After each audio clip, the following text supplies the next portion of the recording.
Bienvenue à tous pour le journal du Mercato spécial Afrique sur Afrique Sport et c'est parti pour ce numéro du Mercato des joueurs africains avec d'abord Wabi Kadri sur le départ à la Saint-Etienne et annoncé du côté de la Turquie. Il pourrait finalement rester en France. Devenu entraîneur de Bordeaux, Jean-Louis Gasset veut avoir l'ailier tunisien dans son équipe. Il a donc demandé à ses dirigeants de le recruter. Pour pouvoir réaliser l'opération, les Girondins pensent à demander le prêt de Wabi Kadri, une façon pour eux d'éviter un gros transfert et de payer un trop gros salaire à l'international tunisien.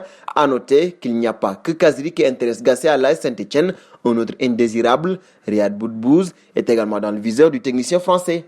Un bon auprès de Fares désormais, auteur d'une belle prestation cette saison en Série A, l'international algérien a tapé dans l'œil de plusieurs clubs en Italie. La Lazio de Rome semblerait tenir la bonne corde, mais il reste à convaincre les dirigeants de Spal. D'après la Gazzetta dello Sport, l'arrière-gauche aurait dit oui à la Lazio. Le club devra donc entamer les négociations avec Spal pour enrôler Faraz. Bien que relégué en Série B, le club veut renflouer ses caisses avec le départ du Fennec. Malgré l'offre de 6 millions d'euros plus quelques joueurs des Romains, la direction veut encore plus. Une véritable bataille pour s'offrir Mohamed Fares. L'Inter Milan aurait également des vues sur le joueur de 24 ans.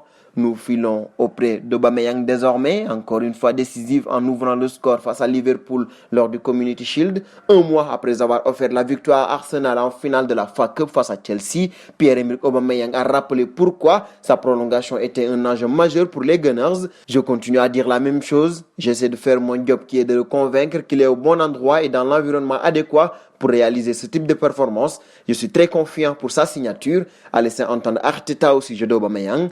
Ça se précise, on passe à Axel Tuanzebe. Après l'intérêt du Besiktas en juillet dernier, que le joueur avait personnellement décliné, vient un autre club de Premier League. Un éventuel transfert du natif de Bounia pourrait être effectif lors du mercato estival, à en croire le porte-parole de Leeds United. Mais aucune offre des Whites n'a été perçue pour l'instant à Manchester United, d'où le défenseur mancunien sous contrat jusqu'en 2022 devra encore patienter. Sa valeur marchande est estimée à près de 8 millions d'euros d'après Transfer Market, site allemand spécialisé en transfert.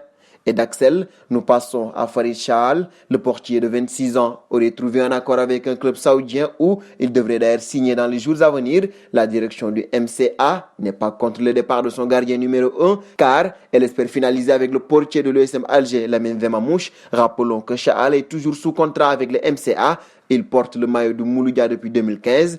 Il a, entre autres, été prêté pour une saison à l'USM MH durant la saison 2015-2016.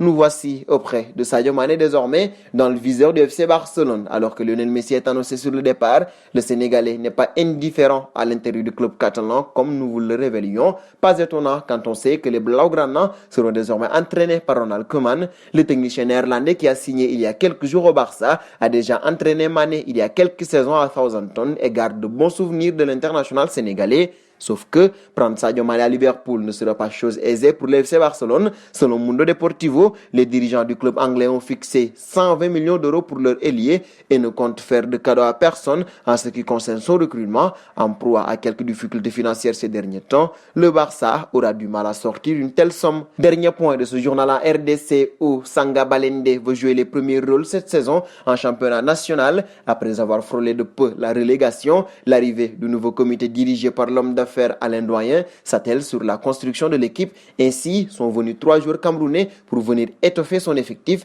Il s'agit du milieu de terrain Hervé Vincent Mbega, 26 ans, passé par Mallorca en Segunda B espagnole, de 2 défenseurs centraux dont l'ancien enfant maison Yannick Satongefak, 30 ans, qui effectue son comeback près d'une saison et demie après son départ, et Christian Dimitri. Terminons ce journal avec la question du jour. Sauveur des Gunners, Aubameyang doit-il jouer la montre pour attirer les plus grands clubs ou rester à Arsenal? Vos réponses seront entendues en commentaire. Et c'est donc terminé pour ce journal du Mercato spécial joueurs africains. Chers amis internautes qui nous suivez d'un peu partout, notre famille s'élargit de jour en jour. Pour nous aider à faire grandir notre chaîne, n'hésitez pas à partager nos contenus. Nous vous donnons rendez-vous demain pour un nouveau numéro du Mercato spécial joueurs africains. Dans un très court instant, il y aura le Mercato spécial Europe. Nous vous invitons donc à vous abonner sur Afrique Sport pour ne rien manquer du marché des transferts.